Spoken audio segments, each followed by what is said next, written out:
नमस्कार, आर्या न्यूज देख रहे हैं आप। मैं हूं आपके साथ पल्लवी सिंह। खबरों की शुरुआत करेंगे शाहजहांपुर से, जहां से एक बड़ी ही गंभीर तस्वीर सामने आई है। यहाँ आपको बता दें कि शाहजहांपुर की एक मस्जिद में कुछ अराजक तत्वों के द्वारा धार्मिक ग्रंथ को जलाने का मामला सामने आया है। इस मस्जिद में घुसकर धार्मिक ग्रंथ को जलाने के मामले पर सैकड़ों की संख्या में लोग सड़कों पर उतर आए और पुलिस ने आनन फानन में रिपोर्ट दर्ज कर 24 घंटे के अंदर गिरफ्तारी का आश्वासन दिया है। लोगों को शांत कराया गया और आरोपियों की तत्काल गिरफ्तारी को लेकर सड़क पर जाम लगा दिया गया है। बताया भी जा रहा है कि जलाया गया भाजपा का पोस्टर इस बीच, और पुलिस ने लाठीचार्ज कर लोगों को वहां से तितर बितर किया है। फिलहाल मौके पर भारी पुलिस फोर्स को तैनात किया गया है। शाहजहांपुर के चौकी कोतवाली के मोहल्ला बाबूजाई में सैयद शाह फखरे आलम मियां की मस्जिद है और इस मामले को लेकर वादी हाफिज हसीब ने ये बताया है कि देर रात की ये घटना है जब इलाके में तनाव है। हालांकि इसके बावजूद सुबह की नमाज पढ़ी गई है, लेकिन जिस तादाद में लोग नमाज पढ़ने आते हैं उस तादाद में नहीं आए। इस तरह की शाहजहांपुर में ये पहली घटना है और पुलिस इस मामले में कड़ी कार्रवाई कर रही है।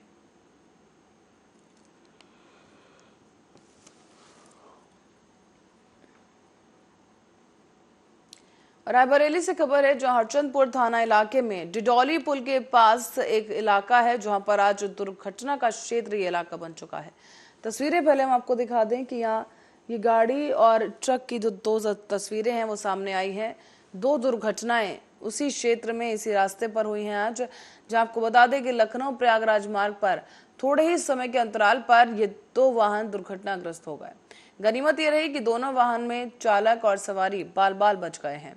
पहली घटना प्रतापगढ़ जनपद के कोड़ा निवासी योगेंद्र मिश्रा के साथ हुई, जो कि अपने रिश्तेदार को गाड़ी से लखनऊ एयरपोर्ट से छोड़कर वापस जा रहे थे। तभी रास्ते में आवारा जानवर के आ जाने की वजह से अनियंत्रित होकर उनकी इको स्पोर्ट्स गाड़ी पुलिया से टकरा गई और उसके परखच्चे उड़ गए। तो वहीं दूसरी घटना ट्रक के साथ हुई, जो अचानक खंती में पलट गया है। माना यह जा रहा है कि ट्रक का स्टीयरिंग फेल हो गया और हाईवे पर हुई दो दुर्घटनाओं के चलते दोनों ही तरफ लंबा जाम लग गया है। बताया जा रहा है कि बाद में पुलिस ने मौके पर पहुंचकर एक ही लेन से आने जाने वाले वाहनों को निकलवाया, तब जाकर जाम पर नियंत्रण पाया जा सका है। एक्चुअली में ये एयरपोर्ट पे मेरे मामा जी हैं, एयरपोर्ट गए थे छोड़ने, वहाँ से छोड़ के आ रहे थे तो एक स्कॉर्पियो ने ओवरटेक किया। तो ओवरटेक करने के बाद इनके आगे सांड आ गया, तो उसको बचाने के चक्कर में ये पुलिया से टकरा गया। क्या नाम है इनका? योगेंद्र मिश्रा और दरियापुर कुंडा प्रतापगढ़ के रहने वाले हैं। और इरवा कचरा थाना क्षेत्र के छिबरामाऊ रोड की खबर है, जहां पर एक तरफ सरकार गड्ढा मुक्त सड़कें योजना का दावा कर रही है, तो वहीं दूसरी तरफ तस्वीरों में अब आपको साफ साफ दिखाएंगे कि यहां पर किस तरीके से राजस्व और पीडब्ल्यूडी की अनदेखी हो रही है और किसी बड़े हादसे का मानो ये अधिकारी इंतजार कर रहे हैं।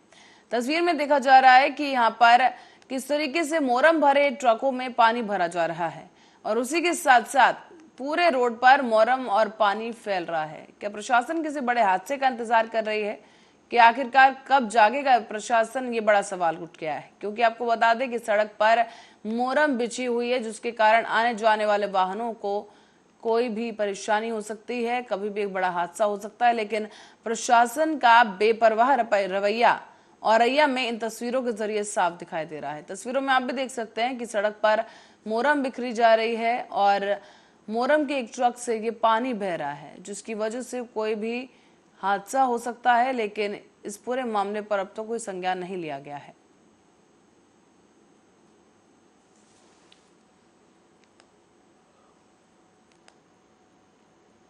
और उत्तर प्रदेश के बुलंदशहर की हिंदू महिला ने सीएम योगी आदित्यनाथ को एक ट्वीट किया है।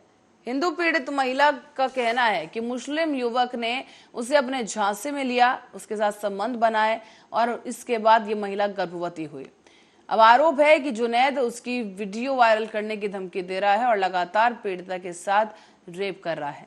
पीड़िता का दावा है कि हिंदू लड़की को फंसाकर ये मुस्लिम बनाने का कोई मिशन चल रहा है। मिशन पूरा करने पर मिलते हैं 2 लाख रुपए। और पीड़िता का यह भी दावा है कि खुर्जा पुलिस ने उसकी इस शिकायत पर कोई एफआईआर दर्ज नहीं की है। ये ना, मेरी बहन की शादी 14 साल पहले हुई थी और उसके बाद में मेरे को रात पता चला था, करीब 9:30 बजे फ़ोन गया था कि भैया मेरे को बहुत ज़्यादा मारा पीटा जा रहा है और तुम आ सकते हो। तो मैं गाजियाबाद रहता हूँ, मैं वहाँ से आने में ज़्यादा असमर्थ था क्योंकि मुझे पर्सनल गाड़ी नहीं थी और मैं ओला करके आ नहीं पा रहा था, मेरी स्थिति तो ज़्यादा क्या नाजुक लगता है है। क्या लगता है तो कि किस उसके वजह से इनकी बाद मौत में हुई है? सुबह मैं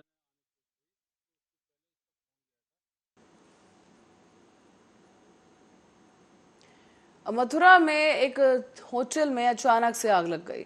बताया जा रहा है कि होटल की ऊपरी मंजिल के एक स्टोर रूम में आग लगी और आसपास के कमरों तक जाकर फैल गई। कमरों से भी आग की लपटें उठने लगी और होटल में के कमरों में ठहरे हुए करीब 100 से ज्यादा यात्री थे। बताया जा रहा है कि आग लगने की वजह से होटल में अफरा तफरी मच गई। सूचना पर फायर ब्रिगेड की 2 गाड़ियां पहुंची और 2 एम्बुलेंस और पुलिस भी मौके पर पहुंची। राहत और बचाव कार्य किया गया। दमकल कर्मी और पुलिस ने आगे बढ़कर ये बचाव कार्य किया है और तस्वीरें भी हम आपको दिखा रहे हैं कि यहाँ पर यह आग काफी विकराल रूप ले चुकी है और आग की चपेट में आने की वजह से होटल का एक कर्मचारी जिसका नाम विजेंद्र बताया गया वो झुलस गया है। उसे अस्पताल में फिलहाल इलाज के लिए भर्ती कराया गया है और गंभीर हालत होने के बाद डॉक्टरों ने विजेंद्र को एसएन मेडिकल कॉलेज आगरा के लिए रेफर कर दिया है। घटना होटल वृंदावन गार्डन की है और आग लगने का कारण फिलहाल स्पष्ट नहीं हो सका है। हालांकि आशंका जताई जा रही है कि शॉर्ट सर्किट की वजह से यह आग लगी है। मथुरा में वृंदावन में होटल वृंदावन गार्डन है, जिसमें सुबह के समय ये सूचना मिली कि इनके टॉप फ्लोर पे एक कमरे में आग लग गई है। जिसके बाद सीएफओ और फायर की टीम तत्काल मौके पर पहुंची, अन्य वरिष्ठ अधिकारी तत्काल मौके पर पहुंचे। आग को बुझाया गया है। वर्तमान में होटल जो है, होटल की 2 बिल्डिंग्स हैं। एक बिल्डिंग है जिसमें होटल के रूम्स हैं और दूसरी बिल्डिंग है जिसमें टॉप फ्लोर पे स्टोर रूम था जिसमें आग लगी थी। उसके नीचे एक रेस्टोरेंट और नीचे एक रूम और है। तो ये दोनों इंटरकनेक्टेड बिल्डिंग है। जो सेकंड बिल्डिंग थी जिसमें स्टोर रूम था, उसमें टॉप फ्लोर पे जो स्टोर रूम था उसके अंदर 2 इनके टेम्प्रेरी लेबर के स्टाफ वर्तमान में भागवत कथा चल रही थी, तो उसके लिए लोगों ने जिसको हायर किया हुआ था वो लोग अंदर सो रहे थे। अनफॉर्चुनेटली उन दोनों की मृत्यु हो गई है। ऐसा प्रतीत होता है कि क्योंकि उस कमरे में इनकी सारी फाइल्स, पर्दे, टेंट का सारा सामान, कुछ इलेक्ट्रॉनिक्स की चीज़ें, हीटर वगैरह अन्य चीज़ें रखी हुई थी, तो प्रथम दृष्टया हो सकता है या तो किसी शॉर्ट सर्किट या किसी बिजली के ऐसी चीज़ की वजह से जिससे आग लगने से वो चीज़ फैल गई, ऐसा प्रतीत हो रहा है। बट अभी हमारी पूरी टीम यहीं पर है। सारी चीज़ों की संपूर्ण जानकारी करने के बाद ये अवगत कराया जाएगा कि इसका मूल कारण फायर का क्या है। फायर को एक कमरे तक ही रोक दिया गया था जो कि टॉप स्टोर रूम था। जो दूसरी बिल्डिंग थी जिसमें गेस्ट रहते हैं, जो इनका मेन होटल का गेस्ट या रूम्स हैं जो बेसिकली, उसमें फायर कहीं पर भी नहीं है। सभी गेस्ट को सेफली इवैक्यूएट कर दिया गया है। किसी प्रकार से अन्य कोई समस्या वर्तमान में नहीं है। ये जानने का प्रयास किया जा रहा है कि फायर का मुख्य कारण क्या। और रायबरेली के भदोकर थाना क्षेत्र से खबर है, जहां कोटचंदा मऊ गांव में धान के खेत में एक विशालकाय अजगर निकलने से ग्रामीणों में हड़कंप मच गया। आनन फानन में ग्रामीणों ने पुलिस और वन विभाग को सूचना दी, जिसके बाद सूचना पर पहुंची वन विभाग की टीम ने रेस्क्यू कर इस अजगर को पकड़ लिया है।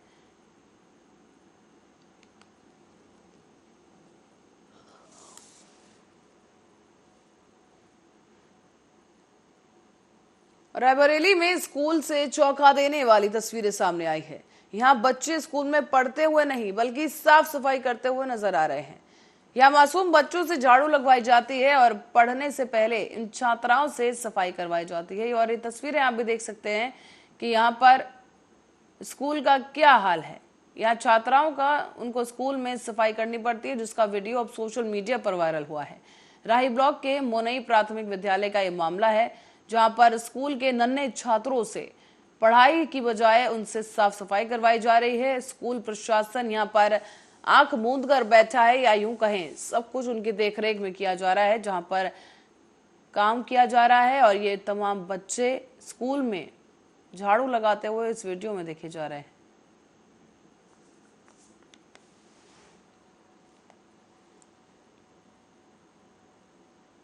और आपको बता दें कि सोशल मीडिया के माध्यम से बसपा सुप्रीमो अश्लील टिप्पणी करने पर कार्यकर्ताओं ने वरिष्ठ पुलिस अधीक्षक अभिषेक यादव को लिखित पत्र सौंपकर कार्रवाई की मांग की।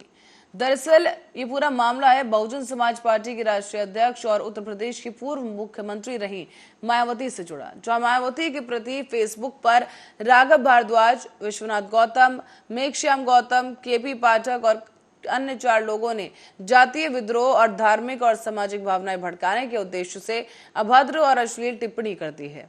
आगरा मंडल प्रभारी द्वारा दारा सिंह आजाद, जिला जोन इंचार्ज गोवर्धन सिंह, सत्य प्रकाश कदर्म और सुरेश बाबू, जिला महासचिव ओम प्रकाश बघेल का कहना है कि अगर प्रशासन द्वारा इस पूरे मामले पर तुरंत एक्शन लेकर कार्रवाई नहीं की गई तो पार्टी के कार्यकारी अधिकारी और पदाधिकारी, कार्यकर्ता तमाम लोग मिलकर एक बड़ा आंदोलन करेंगे, जिसकी सारी जिम्मेदारी प्रशासन की होगी।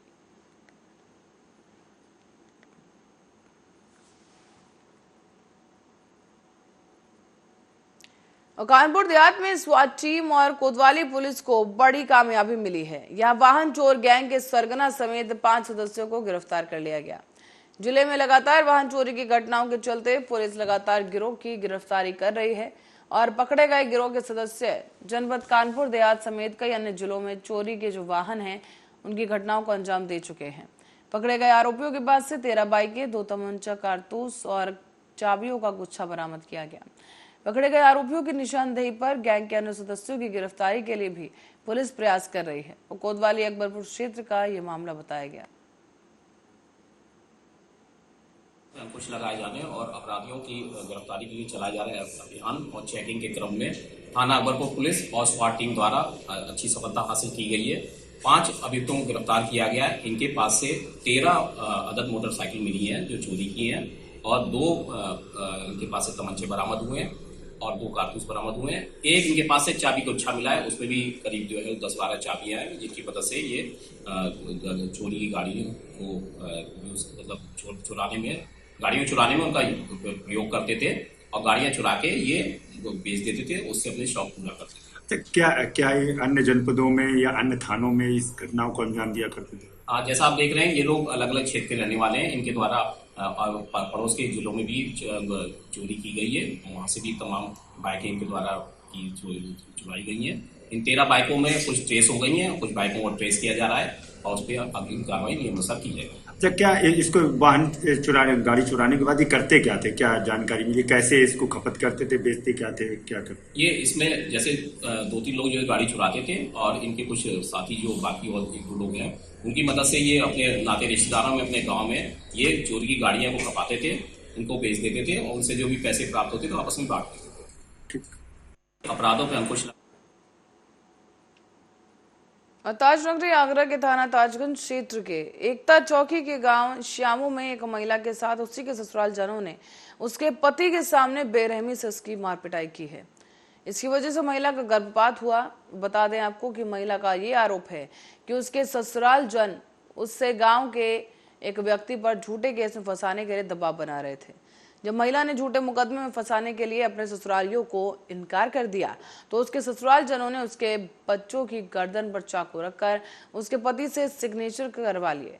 और ऐसे में आपको बता दें कि जब महिला से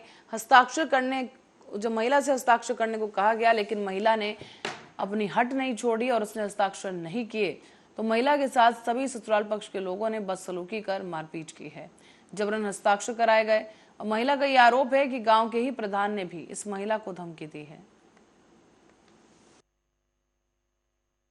हाँ भैया, मेरे जो ताऊ के लड़के हैं वो जो मेरे को बहुत गंभीर भाषा में मारते हैं और मेरे को झूठा इल्जाम लगाते हैं और मेरी पत्नी को मारते हैं और मेरे को यूँ कहते हैं उसके मनप्रीत के साथ अगर तू गवाही नहीं देगा तो तेरे को झूठे केस में फंसा दे जाएगा। पैसा बनाने के लिए उसे पैसा बना देंगे और नहीं, आप नहीं मानो तो हम चारों लोग नहीं मानेंगे, फिर इसको रेप करेंगे, इसे रेप में इसको फंसाएंगे, फिर मनप्रीत को इसको उनके भाई को बताएंगे।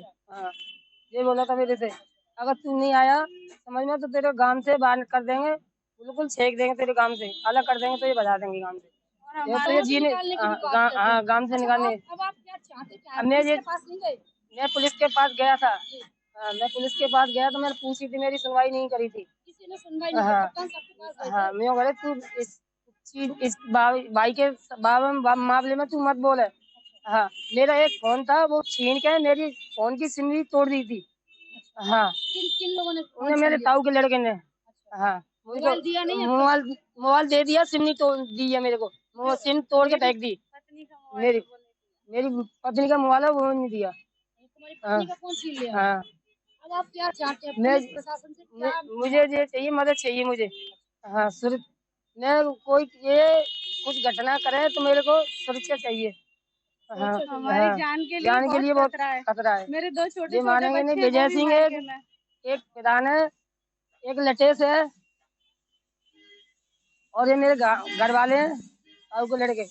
हाँ हाँ, ये जिनको जान से खतरा है, ये मेरे को मारने की धमकी दे रहे हैं। एक मेरा मुंह बोला भाई है, तो हाँ जो मेरी जेठानी है उनसे मतलब कुछ मेरे लिए गंदे शब्द बोल रही थी, तो मेरे भाई ने बोला कि ये चीज आप उनसे बोलो, मुझसे क्यों बोल रहे हो। तो मेरे भाई को वहां से वो खींच के लाए, यहीं बैठे थे दुकान पर, वहां से खींच के लाए। उन्होंने मेरी बात नहीं सुनी, ना ही मेरे भाई की सुनी। उन्हें बहुत पीटा और मेरे साथ भी बहुत मारपीट की। उसके बाद में मेरे भाई ने FIR मुकदमा किया उनके खिलाफ, तो उनकी कोई सुनवाई नहीं हुई। तो मुझसे मतलब मेरे परिवार वाले आते हैं, मुझसे बोलते हैं कि जो मनप्रीत तुम्हारा भाई है उनके खिलाफ तुम गवाही दो, उल्टा सीधा बोलो। तो फिर मतलब मेरे घर पे आके बोलते हैं कि उसने हमारे खिलाफ मुकदमा किया है, तो तुम्हें उसके खिलाफ गलत गवाही देनी होगी। गलत मुझसे ये करवाया कि जैसे कि जो मेरे दो बच्चे हैं उनकी गर्दन पे चाकू रखा था, जो मेरे परिवार वाले, मेरा जेठ है, जेठानी है, हाँ, और उनके लड़के हैं। उन्होंने साथ में प्रधान भी मिला हुआ था उनमें। हाँ, ये श्यामो गाँव, हाँ, वहाँ का मिला हुआ था वो। तो फिर मेरे बच्चों की गर्दन पे चाकू रख दिया उन लोगों ने। उसके बाद में मेरे पति ने साइन कर दिए। मेरा पति बोलने लग गया कि ये बच्चे मर जाएंगे तो हम कहाँ जाएंगे, इसीलिए मेरे पति ने साइन कर दिए। तो मेरा पति मुझसे बोलता है कि साइन कर दे, हमारे बच्चे तो बच जाएंगे। मैंने कि मैं साइन नहीं करूंगी। तो वो लोग आते हैं, बोलते हैं कि तू हट जा, हम इससे साइन करवाएंगे। तो वो कमरे में आके मेरे साथ बदसलूकी करने लगे। हाँ, मेरे साथ बदसलूकी करने लगे। मेरे साथ बहुत झटका पटकी की और मेरा हाथ पकड़वा के जबरदस्ती मुझसे साइन ले लिए उन्होंने। साइन लेने के बाद फिर मैंने फांसी लगा ली थी। फांसी क्यों लगाई फिर आपने? फांसी मैंने इसलिए लगाई क्योंकि उन लोगों ने जबरदस्ती की, झटका पटकी की मेरे साथ, और जो मैं प्रेग्नेंट थी उस टाइम। हाँ, इस वजह से मेरा मिसकैरेज भी हो गया है। मिसकैरेज कब हुआ? एक मेरा मुंह बोला भाई है, तो हाँ, जो मेरी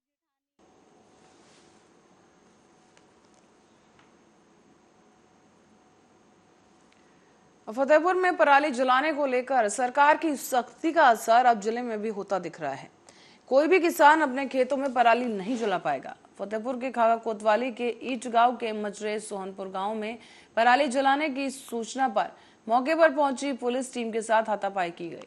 पुलिस टीम के साथ हाथापाई का वीडियो सोशल मीडिया पर वायरल हुआ है, जिसमें देखा जा सकता है कि किस तरीके से पराली जलाने के बाद मौके पर पहुंची पुलिस टीम और इसी के बाद दो युवकों ने पुलिस के साथ ही हाथापाई शुरू कर दी। वीडियो में दिख रहा है कि पुलिस के दोनों युवकों से पूछताछ की जा रही है, लेकिन पूछताछ की कोशिश के दौरान ही ये दोनों युवक जो हैं काफी ज्यादा भड़क उठे और पुलिस के साथ हाथापाई करने लगे। बताया गया है कि पुलिस के साथ गाली गलौज भी की गई है और ये पूरा वीडियो वायरल होने के बाद पुलिस इस पूरे मामले की कार्रवाई में जुटी है। अरे तो आप भी तो कहा कुछ कहे तो बंद कर दो। जब माना है तो माना है। चल खेत में चला, गाड़ी चला, गाड़ी यार खा रही यार बात कर।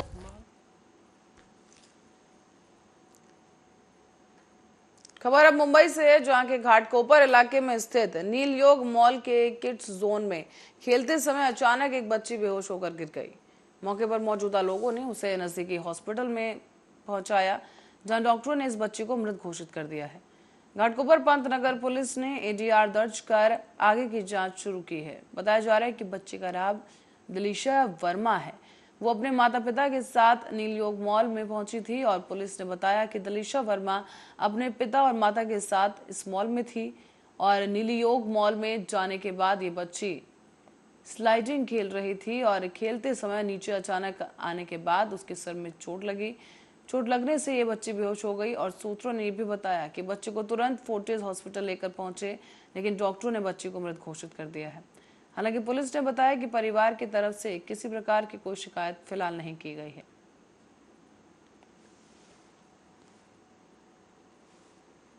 और कृषि मंत्री अब्दुल सत्तार ने किसानों को दिलासा दिया है कि बरसात के कारण जो भी कोई उनका नुकसान हुआ है उसकी भरपाई सरकार किसानों को अवश्य देगी। ये भी कहा गया कि राज्य से गत 3 माह की कोई भी उद्योग बाहर नहीं गया है। नंबर 2 जे आहे उद्योगाच्या बद्दल जे काही लोकांमध्ये संभ्रम निर्माण करू लागले त्याच्यामध्येही खरं म्हणजे उदय सामंतजीने खुलासा केलेला आहे, माहिती दिलेली आहे की आमच्या या 3-3.5 महिन्यामध्ये कोणताही उद्योग बाहेर गेला नाही, सर्व उद्योग याच्या अगोदर गेलेले आहे। पहिल्याच्या उद्योग मंत्र्याचाही खुलासा त्या पत्रकार परिषदेमध्ये दोन्हींनी करावा ही त्यांना माझी नम्र विनंती। ओला दुष्काळ जाहीर करा एक प्रश्न आहे, आपण ज्याप्रमाणे म्हणाले शेतकऱ्याला सगळी मदत देणार आहे, खरी तर शेतकऱ्याची थट्टा आपण केली आहे, कारण दिवाळीच्या आधी जे खरेदी विक्री केंद्र सुरू आहे, खरेदी केंद्र विक्री केंद्र जे सुरू व्हायचे होते, कापूस खरेदी अजूनही सुरू झाली नाही। दिवाळीसाठी जे शेतकरी कापूस विकून मार्गी लावतात परंतु अजून लावले नाही, तुम्ही कसं म्हणता? एक लक्षात घ्या का दिवाळीमध्ये तो पाऊस पडला, तो ऑक्टोबर मधला जास्त पाऊस पडल्यामुळं काही खरेदी राहिली असेल किंवा काही खरेदी कोणाला विकायची असेल तर निश्चित केली जाईल। खरेदी करायला व्यापारीच मार्केटमध्ये तयार आहे।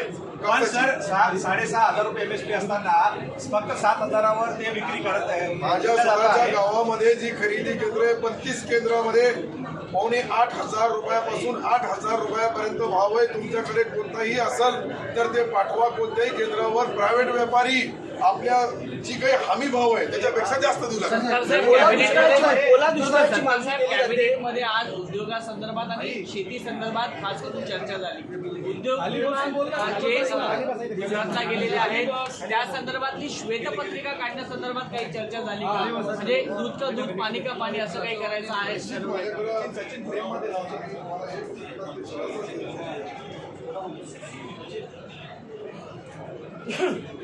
हे पहा कोणत्या तारखेला कोणता प्रपोज गेला त्यावेळेस कोणाची सत्ता होती हे कदाचित पाहिलं तर हे इतकंच उत्तर त्यांच्यासाठी फार आहे।